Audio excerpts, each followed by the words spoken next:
Bonjour, je suis Didier Mazier, je vous souhaite la bienvenue dans cette nouvelle live session d'Ibis TV. Cette semaine, nous allons régler le problème suivant, comment intégrer sur un site Joomla une animation qui a été faite avec Google Web Designer par exemple.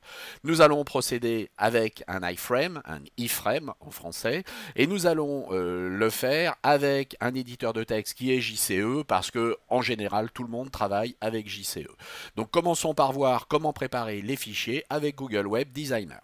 Nous sommes ici dans le Google Web Designer et nous avons notre publicité, notre annonce ou notre animation que nous voulons publier. Nous allons ici la publier en local de manière à rassembler tous les fichiers.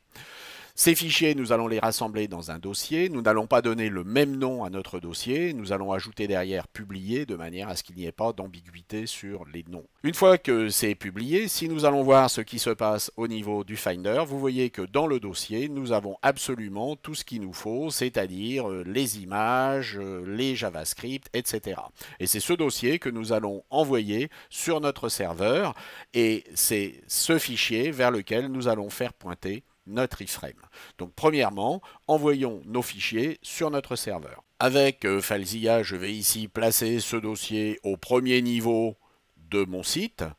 Donc on est sur un site Joomla, on peut le mettre au premier niveau, mais on pourrait le placer à l'intérieur d'un autre dossier si on le souhaitait. Pendant qu'il va s'envoyer, nous allons voir quels réglages nous devons faire dans Joomla pour pouvoir intégrer un iframe correctement. Et je travaille en ce qui concerne l'éditeur avec JCE. Je vais donc aller dans JCE Administration et dans la gestion des profils directement. Pour le profil avec lequel vous allez travailler, il faut préciser que les iframes vont être autorisés. Vous allez donc aller dans les paramètres des plugins et vous allez descendre jusqu'à support de médias dans la colonne de gauche. Support de médias se trouvant assez bas ici.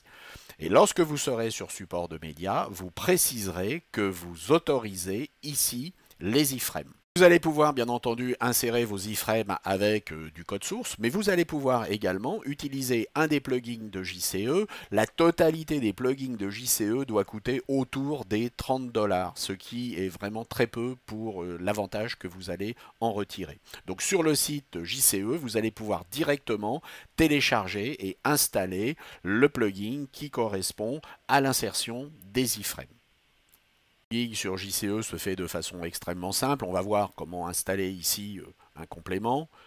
Lorsque vous êtes ici, vous allez simplement parcourir le fichier que vous avez téléchargé qui sera zippé et vous cliquerez sur installer et vous aurez votre gestionnaire d'iframe qui va être installé. Une fois que le gestionnaire d'iframe va être installé, il ne restera qu'à ajouter le bouton qui va vous permettre avec l'éditeur d'insérer votre iframe.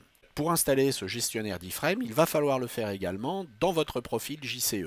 Vous allez aller dans la barre d'outils et vous allez voir en bas les différentes fonctions qui sont disponibles mais non encore installées dans votre barre d'outils. Nous avons ici le gestionnaire d'iframe, nous allons le glisser pour qu'il soit ajouté à notre barre d'outils. Ici à l'intérieur d'un article, test iframe, je vais intégrer mon iframe. Vous voyez que le bouton se trouve ici. Il va suffire de mentionner ici quelle va être l'URL. Je vais donc maintenant insérer mon iframe à l'intérieur de mon article.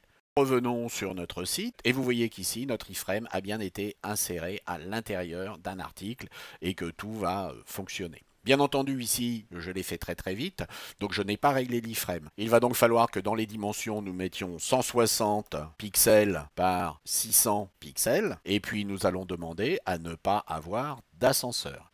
Et vous voyez que maintenant, avec la mise à jour, nous n'avons plus l'ascenseur et nous avons bien notre annonce qui va s'inscrire à l'intérieur de notre iframe.